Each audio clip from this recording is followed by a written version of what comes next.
Oh no. Hi, I'm Marcio and welcome to my presentation on the D&D Druid. So what does the Druid do? Well, most importantly, you have nature magic that you can use to assault your enemies or support your allies. Druids are also seen as sort of these protectors of the natural order. I would normally call them a tree hugger for. However, the natural order also includes things like natural disasters, wildfires, so maybe that's not exactly right.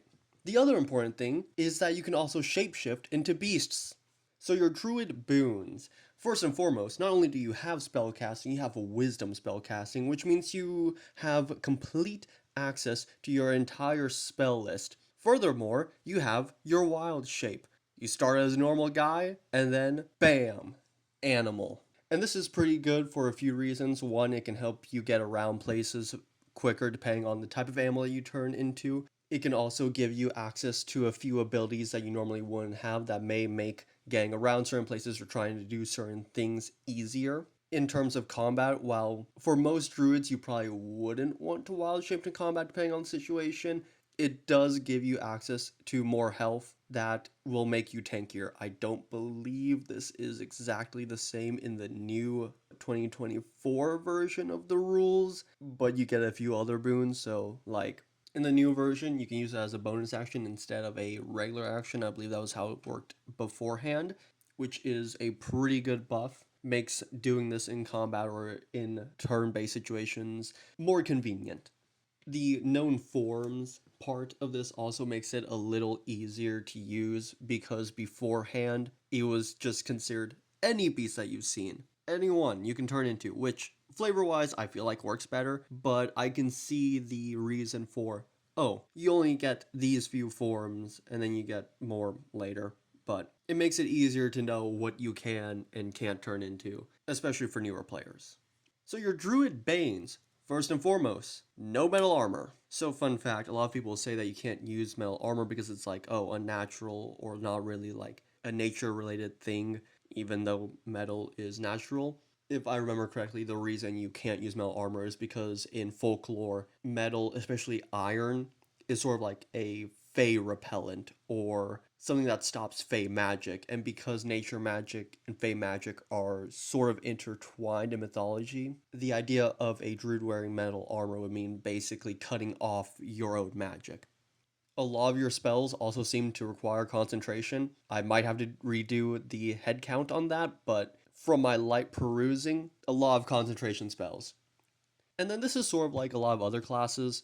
A lot of your higher level abilities sort of fall off compared to your lower level abilities. Mainly your base class ones, not your subclass ones, but like even then, this isn't the biggest bane because most people don't even play to that high of level. So this probably won't come up. It's definitely worse in other classes, but it's a minor note here too.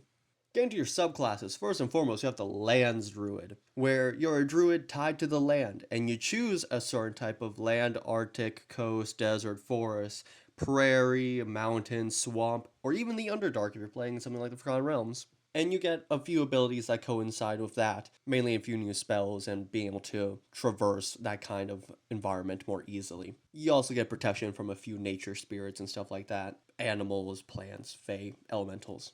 Then we have the Moon Druid.